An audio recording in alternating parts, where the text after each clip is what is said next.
Vera Brasil, tudo bem com vocês? Eu espero que esteja tudo muito ótimo. Cafarnal, filme de 2018 que estreou no Brasil agora 2019, está em cartaz aqui em São Paulo.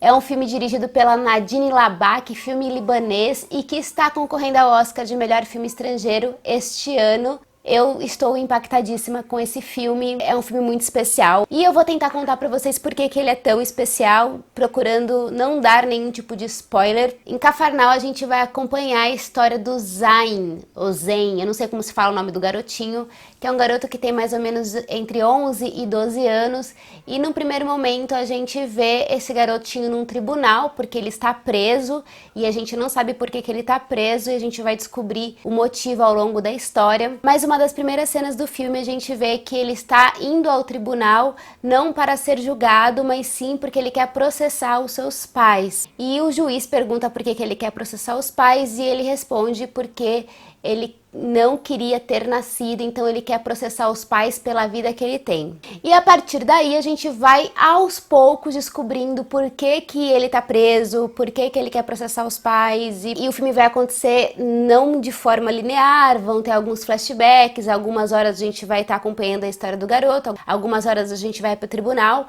mas isso acontece de uma maneira bem gostosa, não fica aquelas indas e vindas chatas, porque eu particularmente não gosto muito de filmes que são contados assim, mas eu gostei muito como a história é narrada pra gente. A câmera desse filme o tempo todo, ela é bem frenética, assim, parece que é uma câmera na mão o tempo todo, acompanhando a jornada desse garotinho do Zen. E é muito impactante a interpretação desse garoto, porque o que a gente vai ver nessa história é a jornada de um garoto que vive no meio de uma família extremamente pobre. É uma dessas famílias que tem em torno de 10, 11, 12 filhos, famílias imensas, com muitas crianças, com muitos bebês, e dentro dessas famílias as crianças acabam amadurecendo muito rapidamente, as crianças acabam fazendo trabalhos que são trabalhos de adultos, as crianças não estudam, então é uma situação de vida bem paupérrima mesmo, com falta de comida, com falta de tudo, de saneamento básico. E Zain, nessa história, a dimensão que ele toma nessa história é como se ele fosse o arrimo da família dele. E ele é, de fato, né? Ele faz os trabalhos domésticos, ele trabalha. O Zain tem uma irmã que ele ama demais, essa irmã, que é a irmã mais próxima dele. E ele vê num determinado momento que ela menstrua e os pais não podem saber que ela menstruou, então ele tem todo um cuidado de ir lá, lavar a calcinha dela que sujou de sangue. Ele tem todo um cuidado de ir num lugar pra conseguir absorventes para ela, para que ela possa esconder que ela ficou menstruada. Então é muito tocante assim a relação dele com essa irmã, e justamente a partir da relação dele com essa irmã que o desenrolar da história acontece, porque a partir do momento que os pais descobrem que ela ficou menstruada, que ela já pode engravidar, vamos dizer assim, os pais acabam vendendo essa garota, que tem mais ou menos uns 11 anos, para um cara, para que eles se livrem dessa garota de alguma maneira e não tenham mais responsabilidade em relação a ela. E esse acontecimento, que a irmã do Zain vai casar com um cara que é bem mais velho que ela, faz com que o Zain se revolte, se indigne e ele acabe fugindo de casa. E essa fuga dele de casa vai fazer com que ele passe por diversas coisas. Esse lado do Zain de ser uma criança que era o faz tudo na casa dele, que tinha extrema responsabilidade, acompanha ele ao longo de toda a história. Então ele vai se encontrar em situações em que ele vai ter que mostrar uma resiliência assim impressionante em relação à vida. Para um garoto de 12 anos, ele em nenhum momento abandona o seu, sabe? É uma relação com o próximo, com outro ser humano de extrema compaixão e preocupação e empatia. São relações muito bonitas que ele vai estabelecendo com o outro diante de uma situação que a vida é completamente injusta com esse garoto, uma realidade extremamente triste. Em paralelo a isso, uma das relações que o Zain vai estabelecer depois que ele foge de casa é com uma outra moça, que é uma refugiada, que tá ali com um filho que é um bebê, e ela precisa esconder que tem esse bebê, porque senão pode ser que peguem o filho dela, que vendam o filho dela também.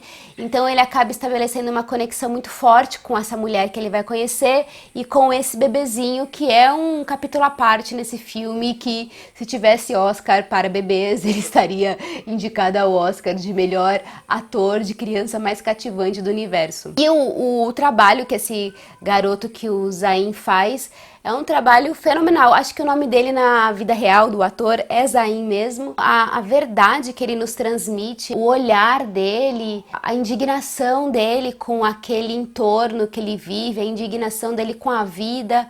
E é muito emocionante. Eu chorei muito vendo esse filme. Quando ele faz a denúncia logo no começo do filme que ele quer processar os pais por ele ter nascido, isso é muito pesado, porque ela vai acabar questionando a questão da maternidade, a questão de você ter filhos ou não ter filhos, a questão de você ter filhos e deixar eles aí pro mundo e não dar atenção e não dar carinho e não ter condições financeiras para cuidar dessas crianças, mas ao mesmo tempo também não fica uma coisa assim de uma bandeira que se levanta para você não ter filhos e vamos parar de ter filhos a partir de agora. Ela deixa uma janela de questionamento, sabe?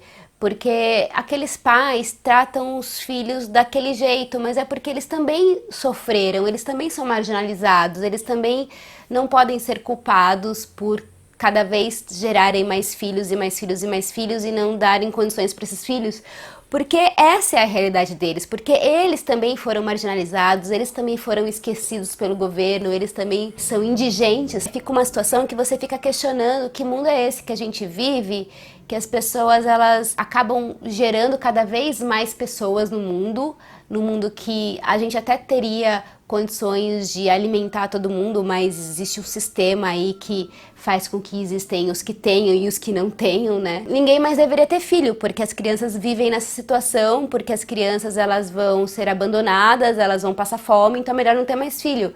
Mas por outro lado, a gente fica pensando, mas que vida cruel que esses pais têm também, né? Que mundo maldito é esse? Eu saí do cinema indignada, indignada a palavra, eu saí do cinema muito triste, porque é tanta pobreza que a gente vê, é tanta gente passando fome, é tanta miséria que você não consegue compreender como que a gente vive num mundo que tem tanta gente que vive essa situação. Pra mim, esse filme faz a gente questionar a nossa existência, a nossa vida, e o que a gente faz com a nossa vida, e o que a gente faz ou deixa de fazer com o nosso próximo que tá passando por uma necessidade brutal. Esse garoto é o símbolo da resiliência e de uma resiliência muito profunda que fazia muito tempo que eu não via num filme. Estamos ainda em janeiro, mas eu acredito que pra mim já vai ser um dos melhores filmes de 2019. E eu tô torcendo bastante para que ele ganhe o prêmio de melhor filme estrangeiro, embora eu não tenha feito o vídeo ainda, mas tem o Assunto de Família, que é maravilhoso também, e tem a Roma, que também é maravilhoso. Na verdade, é uma disputa bem complicada essa, só tem filmaço nessa categoria de filme estrangeiro. Qualquer um que ganhar, eu vou ficar muito feliz. Espero que vocês tenham a oportunidade de assistir. Deixem aí embaixo seus comentários. Um beijo imenso pra vocês e até a próxima. Tchau!